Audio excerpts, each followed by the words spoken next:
एक बार एक मूर्तिकार एक पत्थर को छेनी और हथौड़ी से काटकर मूर्ति का रूप दे रहा था। जब पत्थर काटा जा रहा था तो उसको बहुत दर्द हो रहा था। कुछ देर तो पत्थर ने बर्दाश्त किया, पर जल्द ही उसका धैर्य जवाब दे गया। वह नाराज होते हुए बोला, बस अब और नहीं सहा जाता, छोड़ दो मुझे। मैं तुम्हारे वार को अब और नहीं सह सकता, चले जाओ यहाँ से। मूर्तिकार ने समझाया, अधीर मत हो, मैं तुम्हें भगवान की मूरत की रूप में तराश रहा हूँ।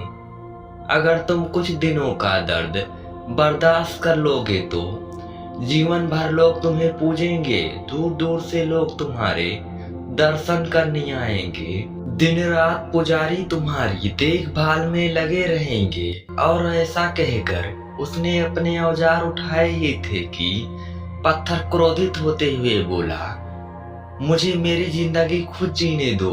मैं जानता हूँ मेरे लिए क्या अच्छा है, क्या बुरा है। मैं आराम से यहाँ पड़ा हूँ, चले जाओ। मैं जरा से भी तकलीफ नहीं सह सकता। मैं जानता हूँ मुझे बहुत दर्द हो रहा है, पर अगर आज तुम अपना आराम देखोगे तो कल को पछताओगे। मैं तुम्हारे गुणों को देख सकता हूँ, तुम्हारे अंदर अपार संभावनाएं हैं। यूं यहाँ पड़े पड़े अपना जीवन बर्बाद मत करो। मूर्तिकार ने समझाया, पर पत्थर पर उसकी कोई बात का कोई असर नहीं हुआ। वह अपनी बात पर ही अड़ा रहा। मूर्तिकार पत्थर को वहीं छोड़कर आगे बढ़ गया। सामने ही उसे एक दूसरा अच्छा पत्थर दिख गया। उसने उसे उठाया और उसकी मूर्ति बना दी। दूसरे पत्थर ने दर्द बर्दाश्त कर लिया और वो भगवान की मूर्ति बन गया। लोग रोज उसे फूल माला चढ़ाने लगे, दूर दूर से लोग उसके दर्शन करने आने लगे। फिर एक दिन एक और पत्थर उस मंदिर में लाया गया और उसे एक कोने में रख दिया गया। उसे नारियल फोड़ने के लिए इस्तेमाल किया जाने लगा।